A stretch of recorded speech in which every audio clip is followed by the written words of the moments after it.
या विश्वाची माऊली ज्ञानोबाराया देहांत प्रायश्चित्त दिलं गेलं प्रतिष्ठानच्या धर्मसभेमध्ये. पैठणवासी आत्ताचं छत्रपती संभाजीनगर जिल्ह्यात स्थित श्री क्षेत्र पैठण पूर्वीचं प्रतिष्ठान धर्मसभा सुनावते आहे. मुलांची मुंज व्हावी, त्यांना शुद्धीपत्रक मिळावं यासाठी तुम्हास देहांत प्रायश्चित्ताची शिक्षा ठोठावण्यात येते. स्वीकाराल? स्वीकारली. थरथरत्या हातानं कृष्णाजी पंत अडवू पाहतात. थांबा भाचे बुवा, काय करता? काहीतरी शास्त्राधार नक्की सापडेल असेल. स्थितप्रज्ञ असणाऱ्या विठ्ठलपंतांनी एका क्षणाधार्थ निर्णय मंजूर केला. घराच्या दिशेनं कुटीच्या दिशेनं निघावं. जेव्हा कुटीच्या दिशेनं निघावं मनामध्ये विचारांचं काहूर. पैठणापासून घरापर्यंत मनामध्ये विचारांचं काहूर. आपलीच माणसं होती ज्यांनी आपल्याला त्रास दिलाय. आपलीच माणसं होती ज्यांनी आपल्याला समजून नाही घेतलं. आपलीच माणसं आहे ज्यांनी देहांत प्रायश्चित्त सुनावलंय. ही आपलीच माणसं असतात जी आपल्याशी दगा करतात. परकीत धक्का लागला तरी सॉरी बोलून मोकळे होतात. अवघ्या हिंदुस्थानाच्या पाठीवरती अनेक राजे महाराजे होऊन गेले ज्यांच्या एका हातात तलवार आहे आणि एका हातात ढाल आहे. पण या हिंदुस्थानाच्या पाठीवरती असे दोनच राजे आहेत ज्यांच्या हातात तलवार आहे पण ढाल पाठीवर आहे. छत्रपती शिवाजी महाराज आणि धर्मवीर छत्रपती संभाजी महाराज. हातात तलवार आणि पाठीवरती ढाल आहे. हातात तलवार आणि पाठीवरती ढाल आहे कारण त्यांनाही माहिती आहे वार करणारा, छातीवर वार करणारा अजून जन्माला यायचा आहे. आपलेच आहेत जे पाठीवर वार करतात. आपलीच माणसं आपल्याला दगा देऊन मोकळे होतात. धर्मसभेनं निर्णय देऊन टाकला. पैठणापासून घरापर्यंत कुटियापर्यंत यावं. पायाखालचा पाचोळा कर कर कर कर वाजतोय रात्रीच्या प्रहराला. पायाखालच्या वाजणाऱ्या त्या पाचोळ्याचा आवाज कानावरती पडावा आणि घरामधल्या त्या कुटियेमध्ये असणाऱ्या रुक्मिणी आईसाहेबांनी ऐकावा आवाज. मालक आलेत वाटतं. कुटियेचं दार उघडलं.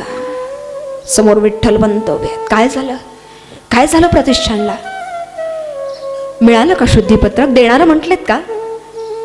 हो देणार आहेत. मुलांनाही जगता येईल आता आनंदानं समाधानानं? हो जगता येईल. आपली ही लेकरं आता आनंदात असतील, सगळ्यांच्या सोबत सन्मानानं वागतील ना? हो वागतील. पत्नीच्या लक्षात आलं कुठेतरी कोपऱ्यात अगदी अल्पशा तेलामुळे जळणारा दिवा मंद प्रकाश झोत देतोय.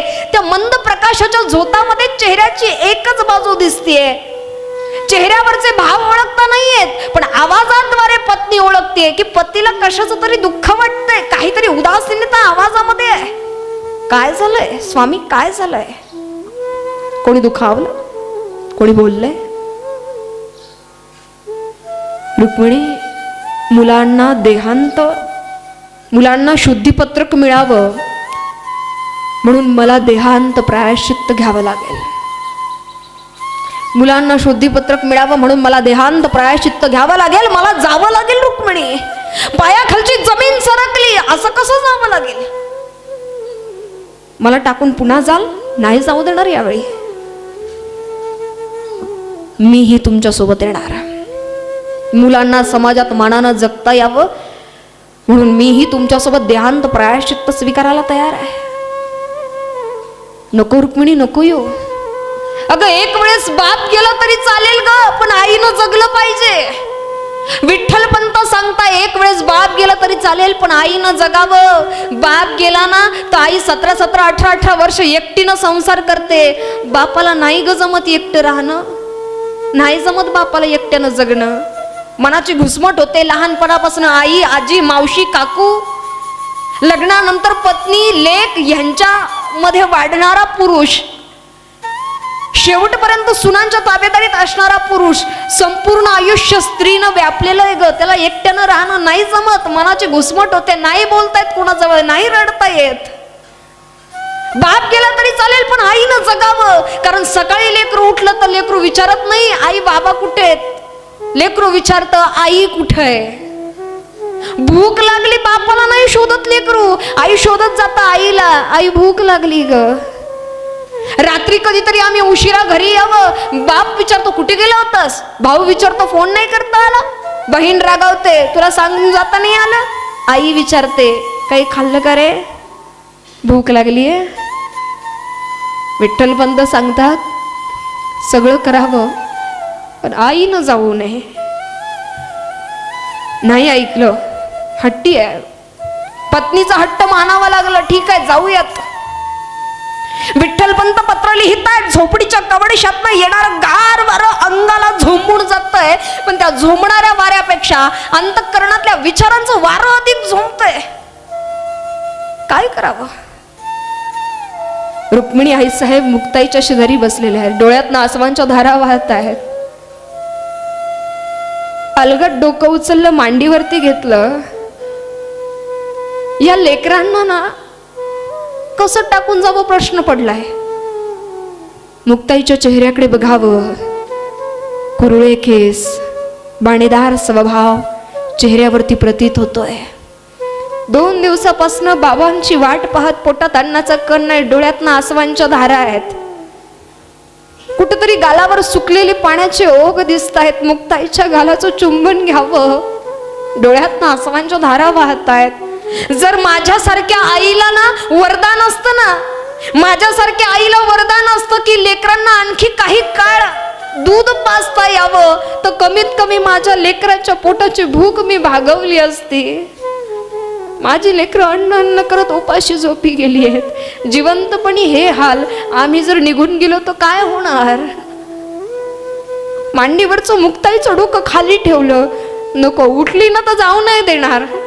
लहान लेकरं निरागस आहे, घराच्या बाहेर पडलं ना जवळ येतात, कमरेला विळखा घालतात लहान लेकरं, नाही जाऊ देत.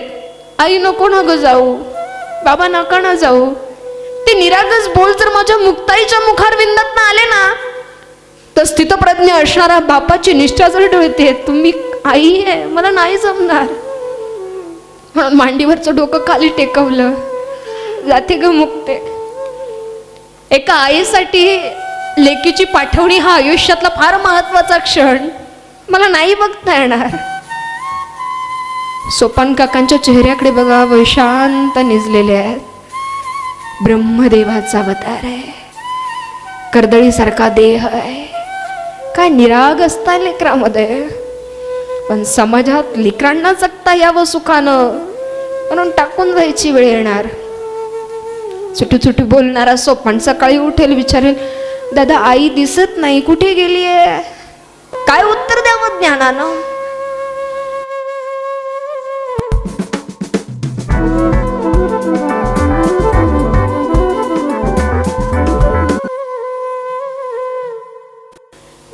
ज्ञानोबरायांच्या चेहऱ्याकडे बघितलं आणि बांधच फुटला. ढसढसा रडायला सुरुवात करावी, मोठ्यानं रडता सुद्धा येईना.